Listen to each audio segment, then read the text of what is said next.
Midlife is a moment of personal awakening. In this episode of Higher Energetic Resonance Inspirations, I explore exactly what that means. From Amit Ray, your greatest awakening comes when you are aware of your infinite nature. Hello, my name is Carol May Whittick. I support women to bloom into midlife with creativity and spiritual life coaching. Midlife awakening. Midlife offers a wonderful opportunity for us to deeply assess our life up until this point. And it may be the first time that you're doing some deep inquiry or deep assessment of your life, because midlife is such a pivotal moment. You're no longer a child, and yet you don't feel that you're moving into an older age as yet. But there's something about midlife that sparks an almost existential crisis within so many of us, where we feel that we have to deeply assess exactly what we've done up until this moment in time. And it's almost notorious. We hear of people leaving their jobs, their partners, and so many people arrive in midlife with a feeling of dread and confusion and regrets, which is something that I was discussing in last week's episode. And it's usually down to that realization that we are getting older. We are actually at the age that we thought was so far off in the future. We're now saying that we're 40 something, 50 something, 60 something, 70 something. And it seems so bizarre to find out that we're here now. And what are we going to make of it? And I think one of the things that makes it really difficult to accept that we're at this age is because we've built up such a fear about it in the future that, feel sorry for those people who are in their 50s and 60s in that stage of life where it's all over. But once you get to that age, I'm 52 now, and yeah, it's bizarre for me to say that I'm 52. I realize that what I expected of this age is not really true. I don't feel decrepit. I don't feel old. I don't feel like my life is over. But the truth is, I've had 52 years of experience. So what am I going to turn that into?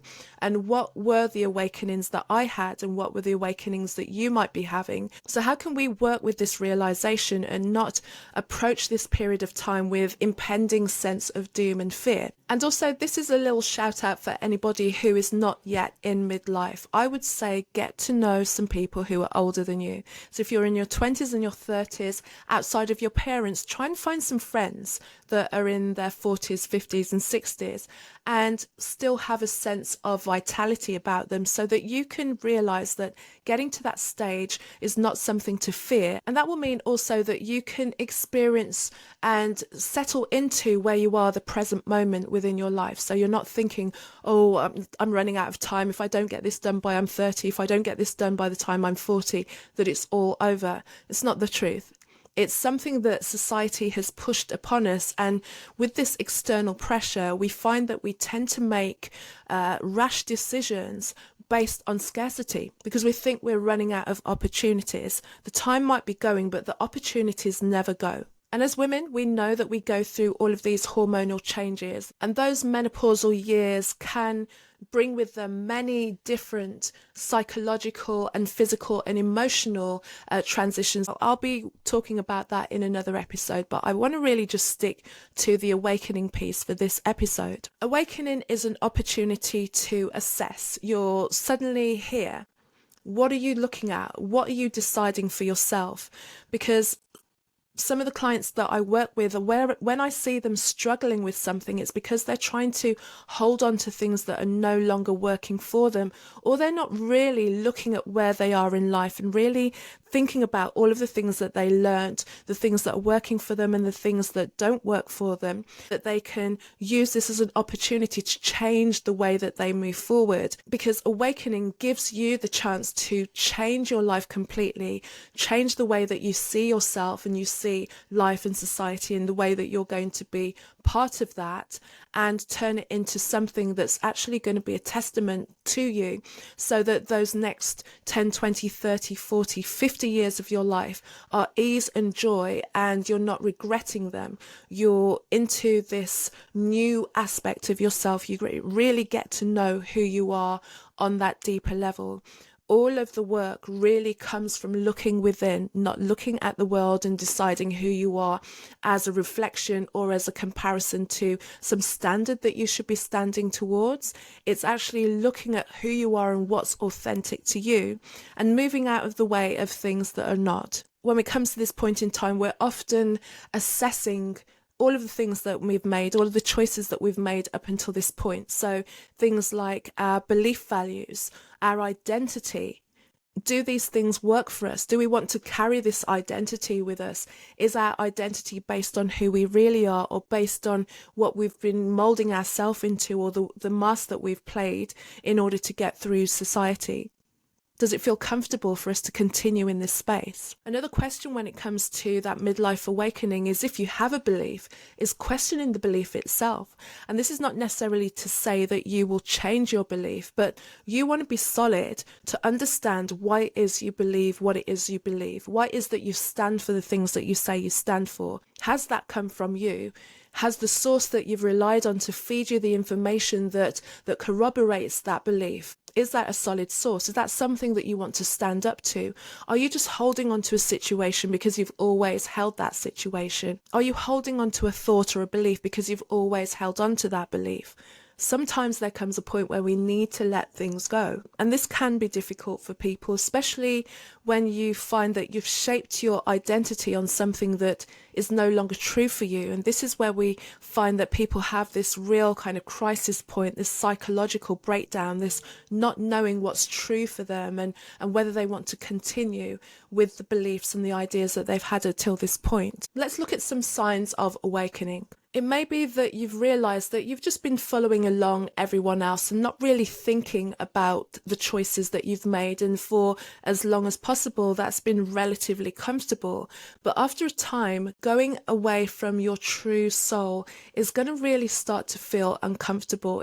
Something's going to be jarring about it. And you may not be able to instantly put your finger upon it, but there'll just be this weight around you, just this part of you that knows that something's not adding up. So if you're feeling this level of discomfort, and if you're feeling something's not working anymore, look deeper into that. What is it that's not working anymore for you?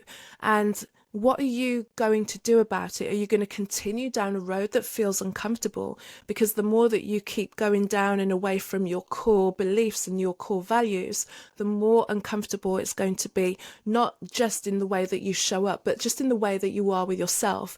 And then that starts to leak out in different ways. Many people will find that it's not only affecting their behavior and the way that they feel emotionally, but sometimes many of these deep unresolved issues that we have start to express themselves in disease. And when we get to midlife and beyond is when we need to be taking optimal care of our body in all ways. And if there's something that we're not examining and contemplating and seeing if it works for us, it's going to find a way to express itself. And sometimes it's not necessarily the way that we want to see how our beliefs or those things that we're hiding and that shadow aspect of ourselves is popping out in the sides and the edges. We can also be assessing our relationships with ourselves, how we're showing up for ourselves, but also the people that we have around us. Sometimes it will be the close, intimate relationships. Sometimes it may be the friendships. And sometimes these longer legacy friendships that we have just get to a point where they can't continue anymore without real assessment. And it doesn't mean that we have to just cut everyone out of our lives, but sometimes we just need to have a distance around us and find out who we are and who needs to come closer and who needs to step further away. Not everything and not every relationship is meant to last all the way through our lives. And here's the part that is difficult, this is uncomfortable, and this is why a lot of the time people steer away from doing this kind of work, because as you start to look at your life and start to step away from the things that you no longer are, there's going to be a time where there's solitude. There's going to be a time where you're going to be misunderstood, or you feel that you're trying to defend yourself, or maybe you keep going back into situations that you know are not right for you because the void feels so confronting. But this is the part where you really get to find out who you are. In the discomfort of this void, you can really start to rework and find different areas of yourself. Maybe being in some relationships or situations actually held you back. You minimized yourself in order to honor those relationships. But now that energy is not there, there's room for you to expand more into another part of yourself that you didn't even know existed.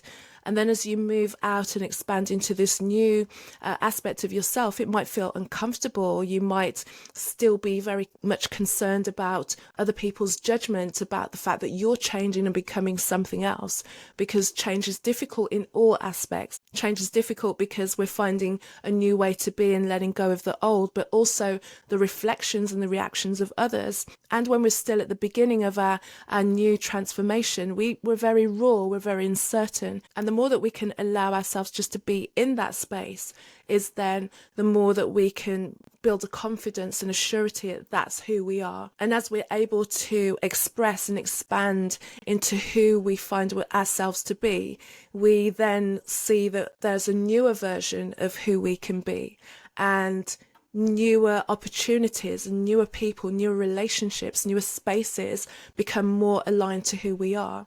And that would never happen if we don't go through that period of shedding and that period of feeling the space and feeling the solitude and feeling the confrontation of the silence, when we're really just delving and listening into who we are and our own voices. When we're taking that time to sit in the silence and find out who we can be, even. So as scary as it may feel, when you're having those moments of feeling alone, feeling misunderstood, feeling lost, reframe it into a moment of feeling that this is the opportunity for me to rediscover a new version of myself. This is a new opportunity for me to decide what this new portion of my life's going to be. I can create it from scratch.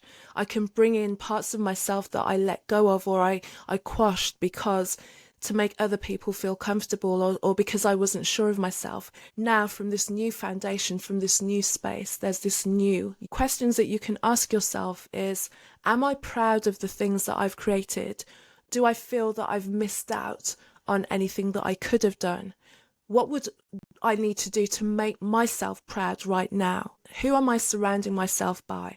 Am I being seen? Am I being supported? Do I deserve the treatment that I'm allowing myself to receive? Do I think I deserve better? And how do I go about making sure that I receive the better that I deserve? And these are just some of the questions that you can ask yourself. And it's not something that I think you should ever try and do in one day. These questions will come layered over time. And as you move into something else, you're feeling out where you can be and where you can go. It's an ongoing process. It never changes. It never ends. And although that might feel like this overwhelming task to do, there's something really beautiful about it, because you're allowing yourself to awaken and awaken and awaken and unfold and open up. And it means that there's no limit on this recreation of yourself that you can do. And because I know this is such a special time for you as you're moving into this midlife, I've created a midlife meditation for you. And I've created this in mind for those moments where it all feels lost and all unsure about what you're going to do and who you're going to be and what's happening and all of the things that you feel that you're losing. This meditation is a contemplation of where you are in life and an appreciation of the fact that you've reached this new era of your life, and you're grateful for it and grateful for everything that's brought to you. And although I'm calling it a meditation, it's not necessary for you to sit on a mat cross-legged with a mudra. You can use it at any point in your day.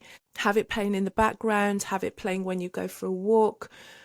It's 8 minutes long, and it's just something to think about and recenter your mind and remind yourself that there's something really beautiful and transformative available to you. And I want to close out this episode by reading a quote from Carl Jung. But we cannot live in the afternoon of life according to the program of life's morning.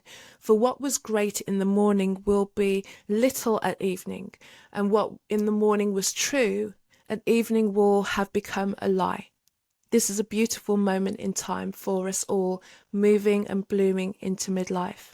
And again, thank you for joining me for another episode of Higher Energetic Resonance Inspirations, talking about your midlife awakening. Let me know in the comments, leave a review, and tell me, what are you experiencing in this beautiful moment of your life? And I'll see you in the next episode. Take care. Bye-bye.